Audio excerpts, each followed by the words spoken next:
السلام علیکم عزتمندو. نن سبا اکثر کورونو کې بے اتفاقی وي او پریشانی وي، درونو سره جګړه وي. کور کې د مور پلار سره اکثر پریشانی راشي، د خواخ او د انګور جګړه وي.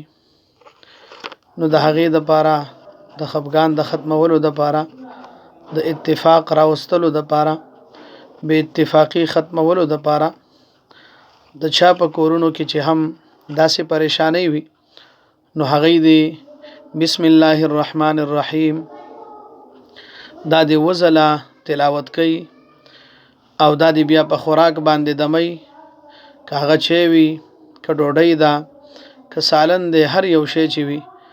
او بیا دی دا ټول د کور څومره خلک دي دا د استعمالي دا د خوراک دی کوي. ان شاء الله الله رب العالمین به په کور کې اتفاق راولي.